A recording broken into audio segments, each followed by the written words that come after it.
ইয়াৰ আগতে শিৱসাগৰৰ কাৰণে কিবা স্পেচিয়েল প্ৰজেক্ট আহিছিলে নেকি বাৰু? যেনেকৈ ৰংঘৰ প্ৰকল্প, ইয়াত তলাতল ঘৰটো ৰংঘৰ অকলটো মই MLA থাকোঁতেতো নাই, ইয়াৰ বহু দিনৰ আগতে ৰংঘৰ আছিলে। ৰংঘৰ প্ৰকল্প কিয় আগতে লোৱা নাছিলে? মইহে 142 কোটি টকা আনিলোঁ ৰংঘৰ প্ৰকল্পৰ কাৰণে। শিৱসাগৰটোৰ পাছতহে যোৰহাট জিলা হৈছে, তাৰ পাছতহে শিৱসাগৰৰ পৰা গৈ সোণাৰী হৈছেগৈ। আজি যোৰহাট জিলাৰ চাৰ্কিট হাউচটো চাওক আৰু আমাৰ শিৱসাগৰৰ চাৰ্কিট হাউচটো চাওক। মইহে এতিয়া চাৰ্কিট হাউচটো নতুনকৈ আনিলোঁ। আজি শিৱসাগৰ জিলাত ইমান দিন হৈ গ'ল, কোনোবা দিন ডিষ্ট্ৰিক্ট ষ্টেডিয়ামটো কোনোবাই বনালে নেকি? মইহে MLA কৈ ইয়ালৈ ডিষ্ট্ৰিক্ট ষ্টেডিয়ামটো 50 কোটি টকা আনিলোঁ। আজি শিৱসাগৰ টাউনখনৰ 30% মানুহে পানী খাবলৈ পায়।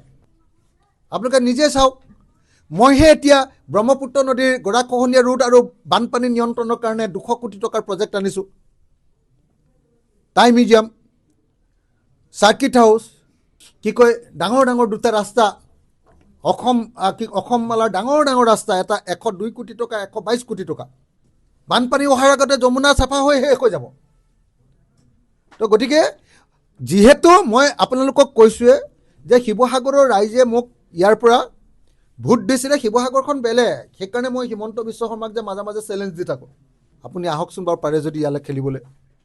মই কেলৈ দি থাকোঁ? কাৰণ শিৱসাগৰৰ মানুহ বিবেকবান। শিৱসাগৰৰ মানুহে প্ৰমোদ গগৈক জিকাই আছে, শিৱসাগৰৰ মানুহে কাক জিকাইছে? প্ৰণৱ গগৈ। শিৱসাগৰৰ মানুহে কাক জিকাইছে আপোনালোকে খবৰ ৰাখক।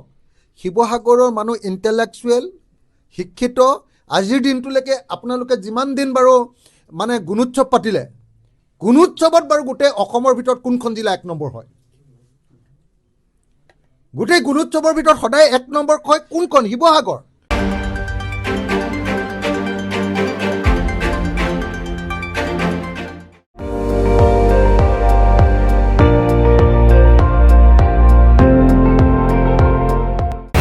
আপুনি চাই আছে ND24, সৰ্বশ্ৰেষ্ঠ নহয় সৰ্বোত্তমৰ দৌৰত।